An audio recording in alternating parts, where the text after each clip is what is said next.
Entonces trabajo en un cementerio. Pinelaun Memorial Park para ser exactos. Mi familia lo ha tenido durante casi 5 generaciones, y he estado trabajando allí desde que tenía 12 años, oficialmente desde que tenía 15. Los cementerios, lo sé, son intrínsecamente espeluznantes, y a pesar de que mi familia está en él, muerto, la gente, el negocio, desde mucho antes de que yo naciera, todavía siempre he encontrado que es un lugar extraño, y por mucho, mucho más que las razones obvias. Publiqué un par de mis historias relacionadas con Pinelaun aquí en el pasado, pero decidí ponerlas en un formato más conciso y agregar varias más. Al crecer, escuché muchas historias de cosas raras que sucedieron en el cementerio familiar. Una cosa que siempre me habían dicho es que a pesar de que sucedieron cosas raras, nadie que haya trabajado allí fue lastimado, otras personas son otra historia. Supongo que debería comenzar con el primero que escuché, según mi mamá. Algunas cosas raras habían sucedido antes de esto, supongo, pero como fue la primera historia que me contaron sobre Pinelaun, esto es lo que me cansaba de estar allí solo o de noche. Hace algo así como 100 años atrás, el cementerio era obviamente mucho más pequeño de lo que es ahora. En ese momento, había alrededor de 120 cuerpos enterrados aquí. Aparentemente, la ciudad quería desarrollarse y querían comprar la tierra en particular, que era propiedad de mi familia, cerrándonos efectivamente. Mi familia luchó y se llegó a un acuerdo para venderles la tierra que teníamos, si la ciudad también pagaba una parte de la tierra contigua, en la que mi familia podría continuar con el negocio. La ciudad consintió y pagó parcialmente por una cantidad igual de tierras adyacentes. Mi familia, en ese momento, también compró varios acres más después de eso, que todavía estamos llenando hasta el día de hoy. De todos modos, cuando eso sucedió, mi familia tuvo que informar a todas las demás familias que los restos de sus seres queridos difuntos iban a ser trasladados a nuevas parcelas. Comenzó a trabajar en eso, y como las excavadoras y otros equipos grandes para palear aún no eran comunes, todo tuvo que hacerse a mano. Todo salió bien durante los primeros 2/3 de los movimientos. Se excavó la tierra, se recuperaron los ataúdes y se trasladaron, junto con sus lápidas, a las nuevas parcelas recién excavadas. El último tercio es donde las cosas se pusieron raras. En aquel entonces, los ataúdes generalmente estaban hechos de madera y, en lugar de hacer diseños artísticos en madera, se colocaba una tela decorativa sobre ellos.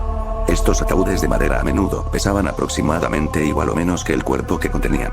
Todo esto es para decir que en muchos casos, el peso del cuerpo en el interior se podía discernir desde el propio ataúd.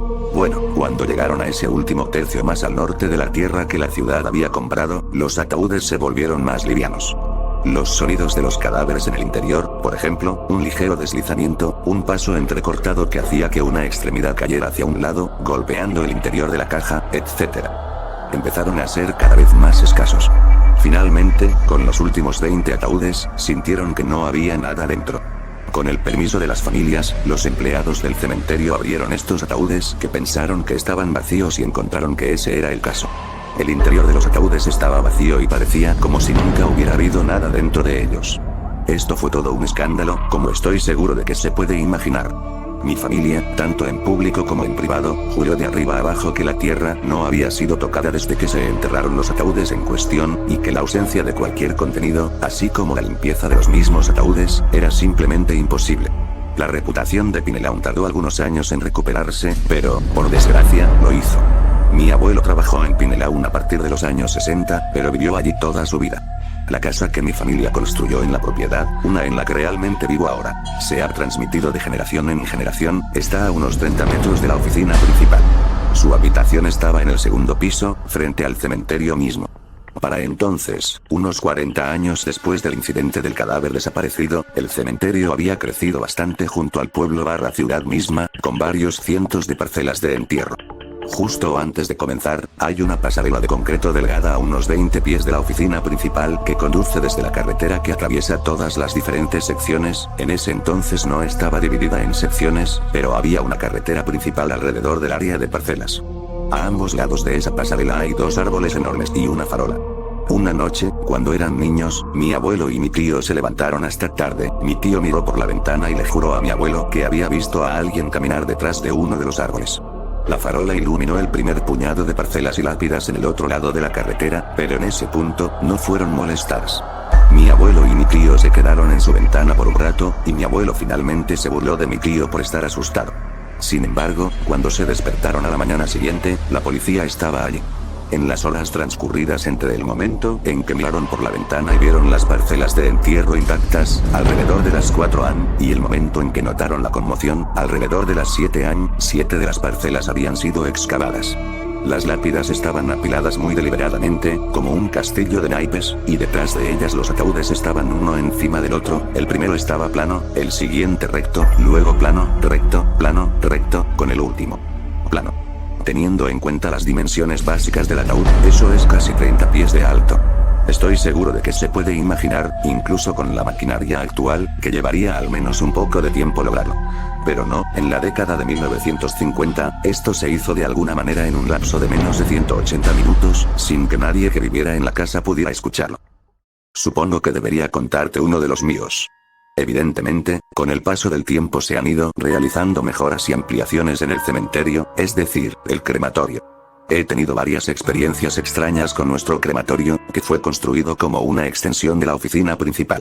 Uno de esos casos fue en 2012, luego del funeral de un hombre muy grande, de aproximadamente 375 libras. Hice precalentar la réplica, cámara de cremación, mientras mi esposa, entonces novia, Kimmy preparaba una película para ver mientras el cuerpo estaba siendo incinerado, fue lo suficientemente amable como para esperarme. Puse la plataforma elevadora y luego deslicé el cuerpo, cerrando la puerta de la retorta después y me fui a sentar. Aproximadamente 5 minutos después de cerrar la puerta a la réplica, mientras Kimmy y yo comenzábamos a ver la película, escuchamos un golpe. Ninguno de los dos le prestó mucha atención, pero unos momentos después, hubo otro, y luego otro.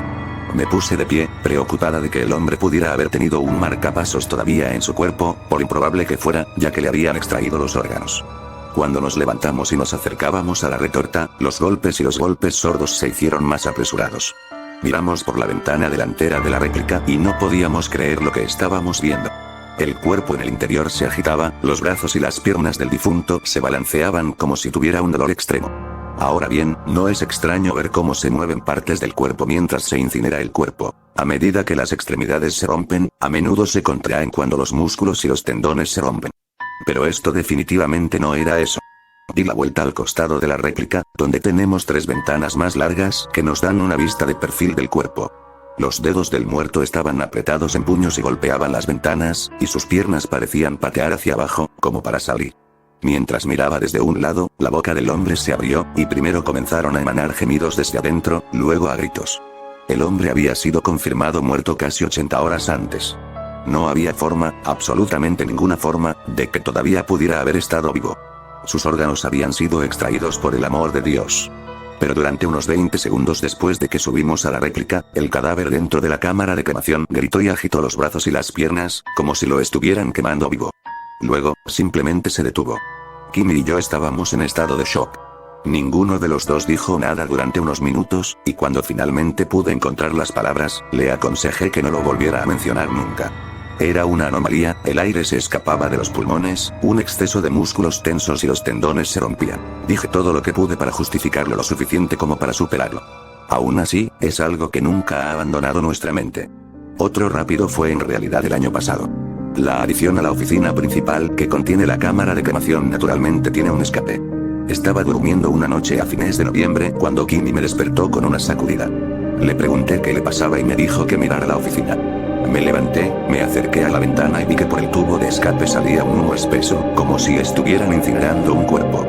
Dado que somos nosotros los que operamos el crematorio, y ninguno de los dos estábamos allí, esto no debería haber estado sucediendo en absoluto. Le pedí a Kimmy que llamara a la policía mientras yo iba a revisar las cosas. Un fuego de más de 1000 grados probablemente ardía en el interior, de una forma u otra tenía que ser apagado lo más rápido posible, al menos controlado. Todas las luces estaban apagadas y las puertas cerradas, como todas las noches.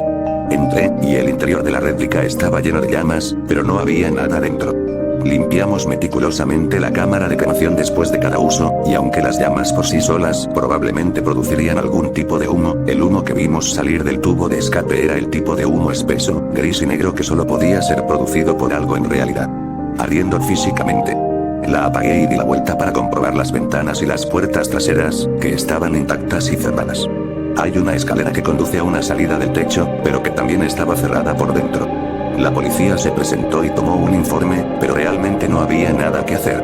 Se atribuyó a alguien que dejó la respuesta antes de irse, a pesar de que Kimmy y yo sabíamos que el otro no había hecho eso. Esa es una en la que siempre reflexionaré. Tengo muchos más, tanto de mi propia experiencia, es decir, los mausoleos, las noches de Halloween y el césped que se corta, como de casos heredados de mi familia desde hace años. Trabajaré en escribirlos y publicarlos pronto.